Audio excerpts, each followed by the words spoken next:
Olá, esse é o programa Vida Viva. Nós estamos muito felizes porque você nos assiste todas as semanas. E agora eu vou falar para você alguns dados interessantes. Você sabia que no ano de 2014 foram realizados 2.905.789 partos aqui no Brasil? Você sabia disso? E você imagina se a maior parte deles eram partos normais ou partos cesariana? O que você acha? Na rede pública, 40% dos partos foram cesarianas, mas na rede particular quase o dobro, 84,6% foram cesarianas. Por que será que existe essa diferença? Será que as mulheres da rede particular têm mais problemas de saúde e precisam de mais parto cesariana ou isso tem alguma outra resposta? Para conversar sobre este tema, parto humanizado, nós temos aqui a enfermeira obstetriz Camila Redezu, que também é especialista em aleitamento materno e faz consultoria. Que alegria ter você, Camila. Obrigada. Nós estamos muito felizes mesmo, viu? Obrigada. Conta pra nós, por que existe essa diferença entre a rede pública e a rede particular? O que acontece com as mulheres que têm convênio?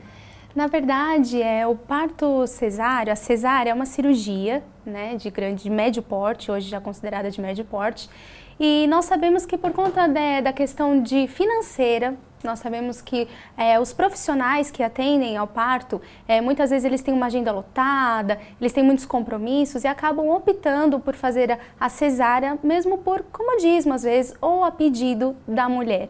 O que acontece é que nós temos algumas pesquisas no nosso país que nos mostram que 98% das mulheres, durante o pré-natal, no início, no primeiro trimestre, elas gostariam de ter o parto normal. Mas isso vai mudando ao longo do pré-natal. Então, às vezes, por medo da dor, ou por medo do que pode acontecer, por não ter um profissional que talvez apoie tanto essa decisão, muitas vezes elas optam, então, por fazer a cesárea, por medo mesmo, por falta de informação. A gente que é da área da saúde, a gente ouve muito falar sobre a questão de humanizar o parto. Explica para quem está assistindo, para quem nos vê, o que seria então o parto de forma humanizada. Pode explicar aí bem detalhadamente, porque se tiver alguma gestante aí, você pode de repente ajudar a decidir por isso. O parto humanizado, ele resgata o protagonismo da mulher. Então, nesse parto, é durante o parto humanizado que a gente tem como foco principal a mulher. Então, qual é a vontade dessa mulher? O que ela quer fazer durante o parto? Se ela quer caminhar, qual é a sua melhor posição? Como se alimentar? Então, vai ser tudo voltado para a vontade daquela mulher e atender as necessidades daquela mulher. Então, a gente trata muito da questão de trazer à tona esse protagonismo, trazer a mulher realmente como dona do seu parto e não mais como coadjuvante, não mais então submissa aos profissionais de saúde. Hoje nós tentamos empoderá-la, deixá-la com que ela conheça o que está acontecendo no seu corpo. E se é uma gestação de baixo risco e se está tudo bem com ela, então ela quem vai determinar a maior parte do que vai acontecer durante o parto. Olha que interessante. Então se ela quer comer, pode comer. Pode comer. Se ela quer andar, pode andar. Pode vestir a roupa que se sentir melhor. Pode parir aonde ela se sente mais segura. Então, em casa, num hospital, numa casa de parto, desde que ela tenha assistência correta, de que tenha uma gestação de baixo risco, uma gestação que não tem implicações, então a gente vai fazer de tudo para que seja de acordo com a vontade dela. E como é que a gente define isso? Porque assim, vamos supor que tem alguém que ficou grávida ou que está no comecinho da gestação e está nos assistindo. Em que momento que isso define? Porque, de repente, ela acompanha com a enfermeira, obstetriz. Isso é uma coisa também que eu gostaria que você detalhasse. Quando ela deve procurar o parto com o médico? Quando ela deve procurar uma enfermeira? Quando usar somente uma doula? Na verdade, vamos pontuar assim, a doula, ela seria mais uma acompanhante de parto treinada. Ela não faz procedimentos, ela não acompanha o parto sozinha, ela apenas ajuda a mulher a lidar com a dor, a passar por essa fase, né, do trabalho de parto. Então ela está aconselhada para todas as mulheres. Claro. Toda mulher pode ter uma doula, né? E nós também temos a questão de que essa mulher, ela pode passar no pré-natal tanto com a enfermeira como o médico, desde que seja uma gestação de baixo risco, então desde que ela não tenha alterações. Inclusive no SUS, desculpa te interromper, você já continua. Algumas consultas são com o médico, outras Sim, com a enfermeira, exatamente, né? É importante exatamente. Exatamente. Aliás, os países de primeiro mundo, na Inglaterra, por exemplo, nós temos esse modelo, né? Lá nós temos as midwives, que seriam as parteiras aqui, são elas quem acompanham a gestação, o trabalho de parto, e essa gestante, ela só passa com o médico em casos que precisem passar com o médico. Então ele cuida das urgências, das emergências, mas os partos de baixo risco, os partos que não têm alterações, são acompanhados pelas midwives, que seriam as parteiras aqui no nosso país, as obstetrizes e as enfermeiras obstetras. Então seria mais isso. Agora, uma coisa que eu queria que você deixasse claro, o que seria baixo risco? Baixo risco é uma gestação onde está tudo ok com aquela mãe, com aquele bebê. Então nós não temos pressão alta, nós não temos diabetes gestacional, a gente não tem descolamento de placenta, placenta prévia. É uma gestação tranquila, onde mãe e bebê estão bem. E isso é avaliado durante todo o pré-natal. Por isso a importância das consultas pré-natais, que na verdade hoje o Ministério da Saúde, ele pede que sejam no mínimo 6 consultas pré-natais. O que você observa, as mulheres no Brasil conseguem fazer essas 6 consultas ou não? É relativo, depende muito da localização, se essa mulher tem convênio ou não. Nós percebemos que no SUS, por incrível que pareça, seja talvez mais fácil, por causa de um controle que essa mulher precisa ter. Então ela vai para uma unidade de referência ter o seu bebê, então ela precisa passar no pré-natal para ter todas as orientações. Mas, por outro lado, no convênio, as mulheres que são de convênio, às vezes ela tem acesso maior a uma gama de informação maior do que a mulher que é atendida pelo SUS.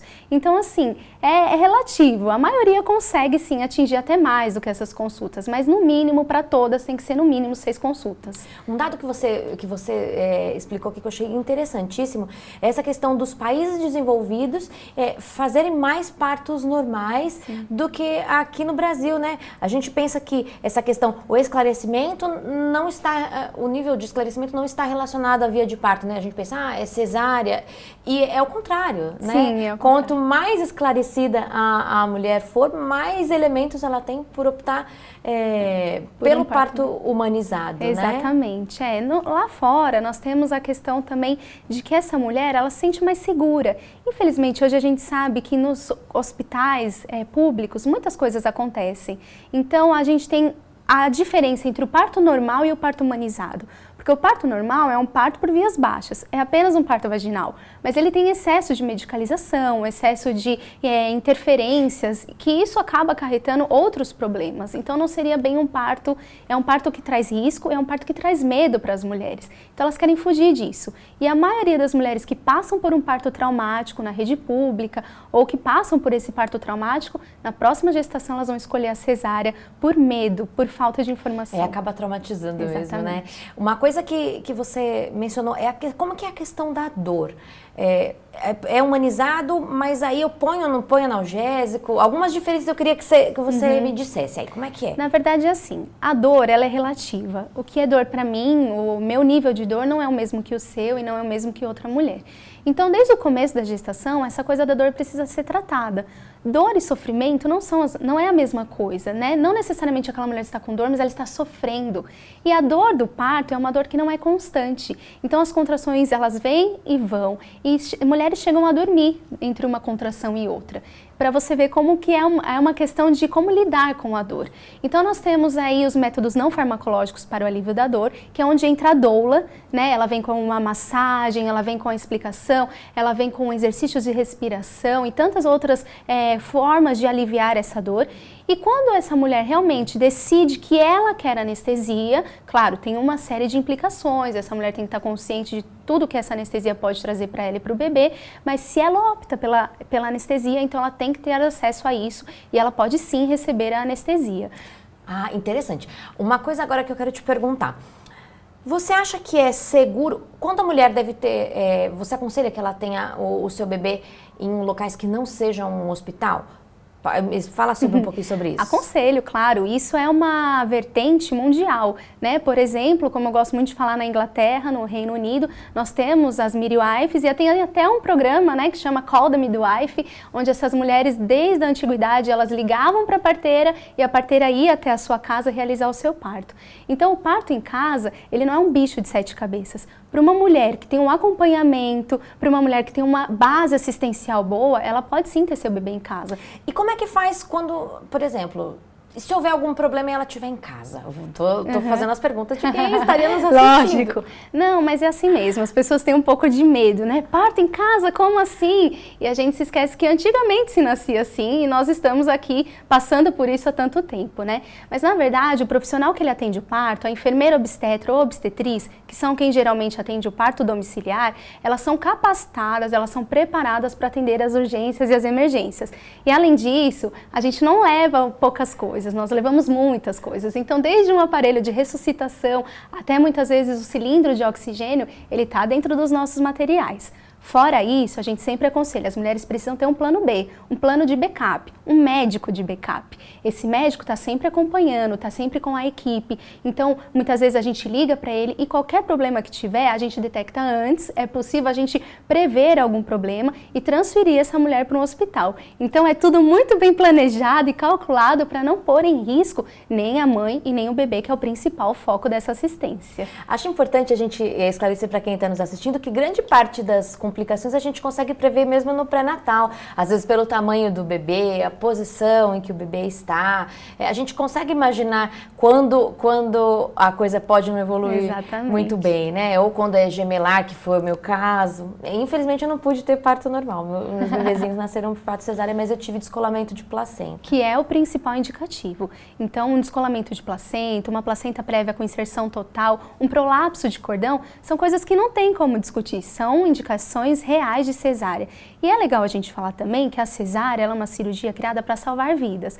Então não é também um monstro da relação, não é o problema. A cesárea bem indicada, ela salva vidas. A questão que a gente lida hoje no nosso país é que essa cesárea, então, ela já não vem mais para salvar vidas e com real indicação. Ela vem como comodidade, tanto para o profissional e às vezes para essa mulher que não tem acesso a muitas informações. Mas desde que a mulher seja bem informada, tenha consciência dos seus riscos, dona do seu corpo, ela também pode optar por uma cesárea. Isso é uma escolha pessoal da mulher. E uma coisa que é interessante a gente mencionar também é que a maior parte dos hospitais e maternidades, até mesmo aqui no Brasil, e eu sei porque faz parte da minha vida há pouquíssimo tempo, já tem salas preparadas para que o parto possa ser mais próximo do humanizado, né? Salas com banheira, com música ambiente, bolas e outros exercícios que a mulher possa fazer. Então, assim, se você achar de repente mais seguro ter o seu bebê num ambiente hospitalar, você não vai ficar, não é por causa disso que não vai ter humanização do parto, né? Exatamente. A humanização ela vem também da equipe que atende.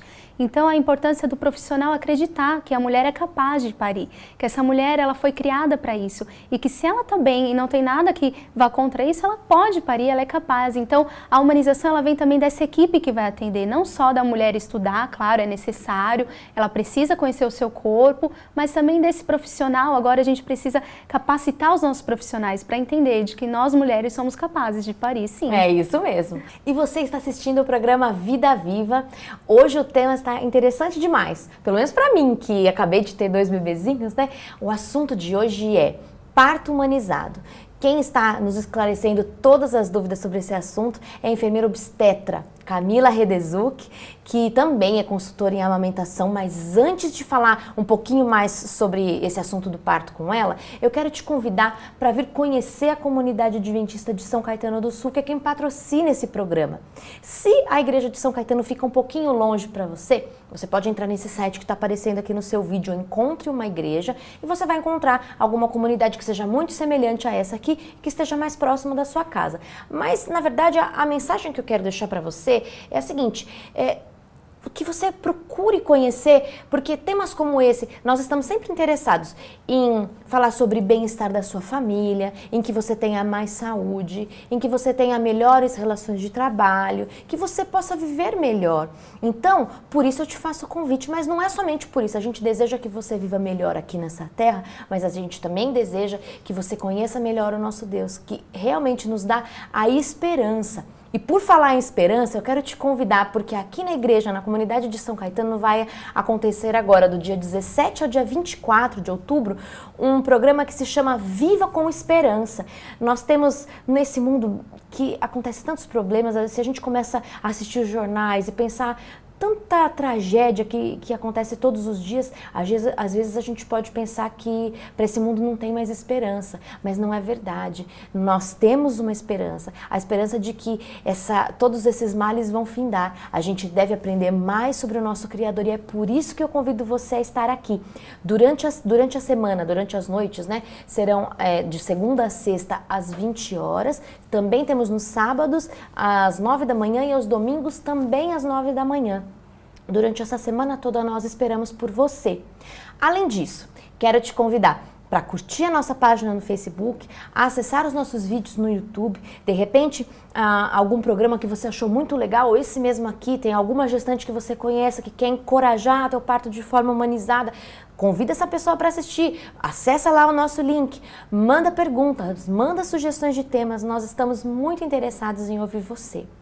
Bom, qual é a diferença, Camila, já que a gente mencionou esse assunto, entre enfermeira obstetra e obstetriz? Vamos falar já dos termos.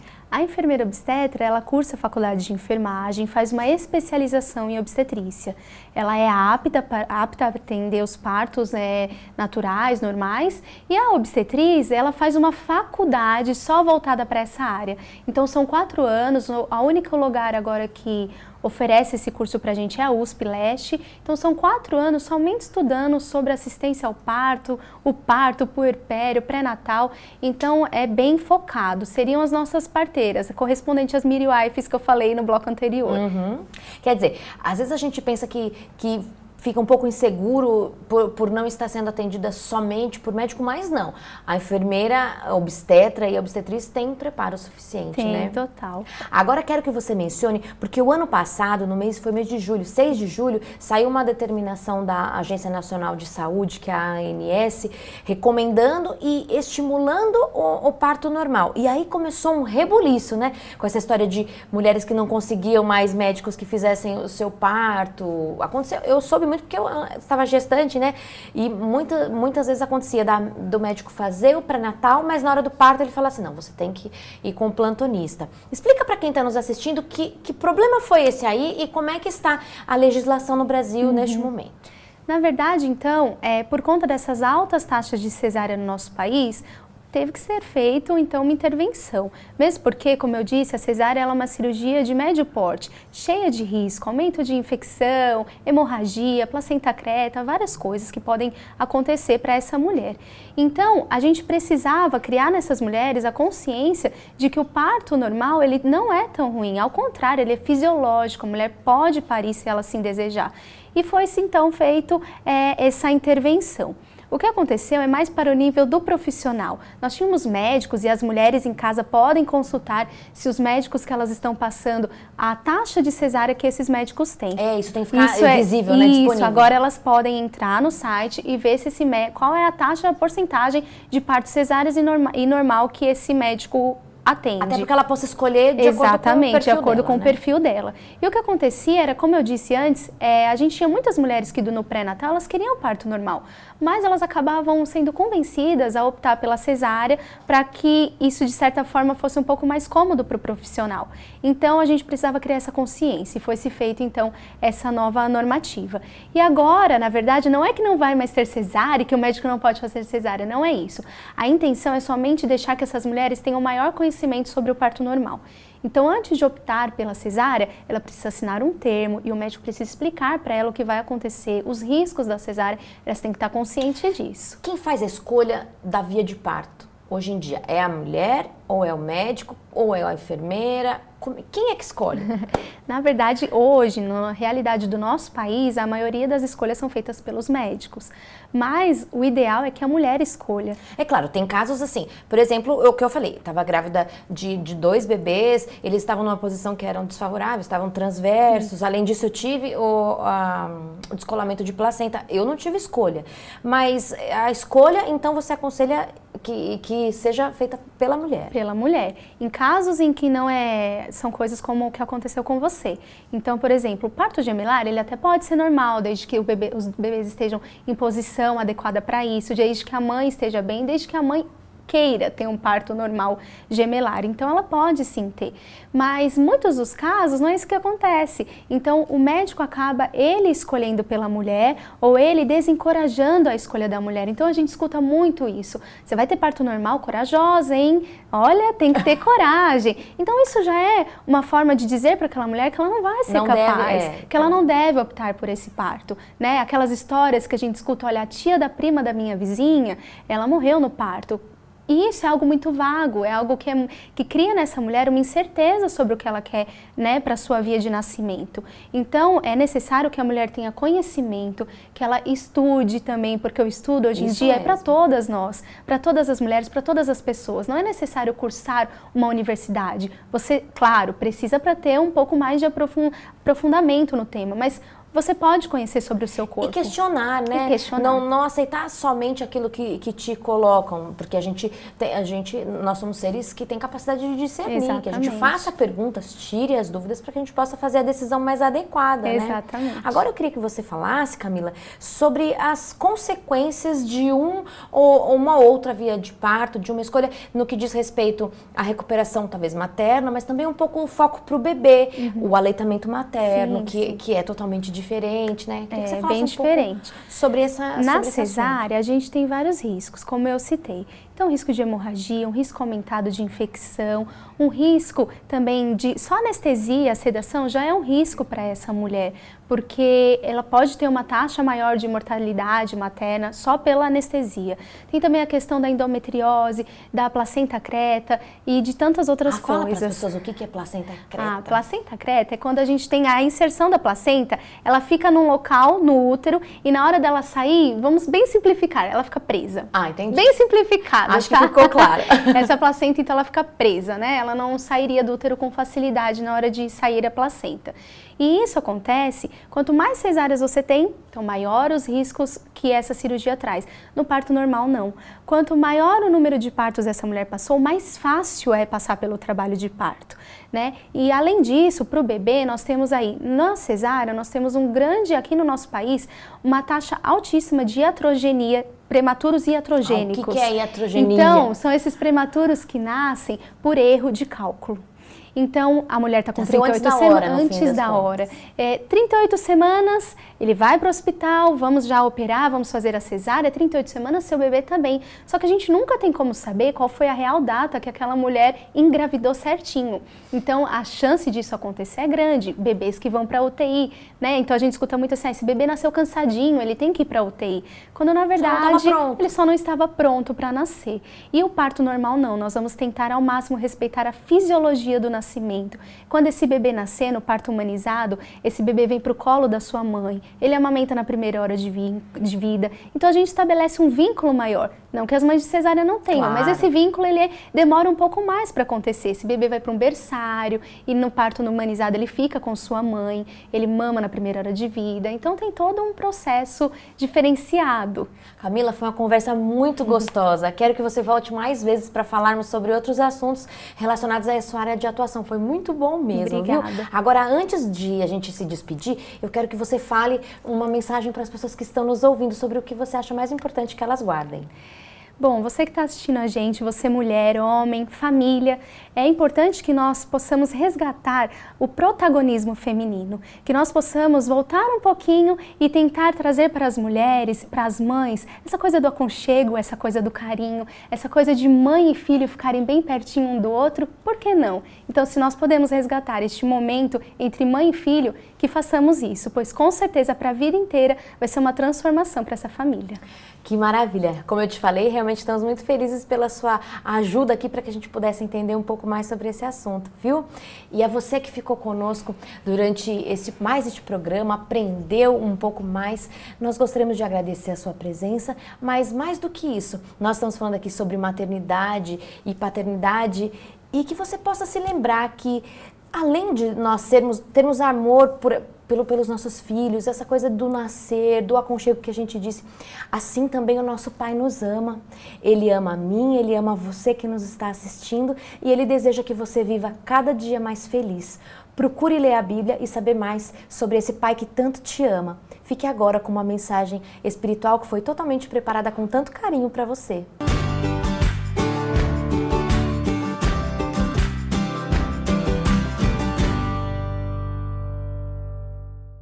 Que bom cumprimentar você mais uma vez para esses momentos de reflexão sobre a palavra do Senhor Deus para nós, momentos de espiritualidade. Alguém já disse que mais do que autoajuda, nós precisamos de ajuda do alto, né? Esse é um pensamento que, embora batido, é sempre muito significativo para nós. Quero agradecer, Mariana, por mais esses momentos de informações super úteis para a nossa vida. Durante já uns 4 momentos estivemos falando sobre o rico episódio da vida de Zaqueu com o Senhor Jesus Cristo. E hoje eu quero chamar a sua atenção para o momento em que Cristo se convida para ir à casa de Zaqueu. Ele diz: hoje me convém ir à tua casa. Na verdade, ele está dizendo: a sua casa é minha. O que não é do Senhor Jesus nesta vida? Tudo é dele. Nós somos dele, todas as riquezas naturais são dele, nossas casas pertencem a ele. Ele diz: eu quero ir à sua casa hoje. Sabe o que significa isso? Intimidade. Intimidade. Para a cultura oriental, ir à casa de alguém, ficar na casa de alguém, era um símbolo de uma vida intensa, de relações que se intensificam. Isso que Jesus queria dizer. Você já desceu do galho da árvore, você queria apenas me ver e eu quero ter você. Para isso, eu quero ir à sua casa. E Zaqueu foi. Você imagina o que significa Zaqueu chegar na sua casa com mais 11 homens? De surpresa assim. Disse assim: olha, esposa, olha o que está acontecendo. É ele, o profeta, o homem do impacto, aquele que ressuscita, que acalmou o mar, que cura leprosos. Que imensa alegria receber Jesus em casa, hein? E Jesus entra. Jesus começa a observar. Zaqueu vai falando e ele observando. Como vocês acham que era a casa de Zaqueu? Com certeza, uma mansão. Zaqueu, a Bíblia destaca, era muito rico. E Jesus observa lindas estatuetas gregas, tapetes persas, talheres do velho império. E ele vai observando. Aqui a colher lhe dá uma encarada em Zaqueu, olhar penetrante, mente inquisitiva. E Zaqueu não suporta mais. Zaqueu diz: Senhor, eu decido dar metade dos meus bens a quem eu tenho defraudado. Zaqueu era um gatuno. Zaqueu se aproveitava da sua profissão como coletor de impostos e havia enriquecido ilicitamente. E então agora ele está diante da mente mais analítica. O Senhor Jesus Cristo, ele é onisciente, capaz de penetrar no profundo dos nossos pensamentos, mas jamais para nos arrasar, mas para nos levar ao arrependimento. Se você visse o seu olhar, você não ia ter saída como Zaqueu não teve, senão prostrar-se diante dele e confessar toda a sua vida pregressa. No momento em que Zaqueu disse isso, ele falou uma coisa. Ele disse: hoje veio salvação a esta casa. Vou fazer uma pergunta aqui, ela cabe bem. O que é salvação, hein? O que é salvação? Salvação é bem mais do que uma experiência. Salvação é bem mais do que uma sensação. Salvação é uma pessoa. Quando Cristo disse: hoje veio salvação a esta casa, ele estava dizendo: eu estou aqui. Até o nosso próximo encontro, com desejo de que Deus o abençoe ricamente até lá.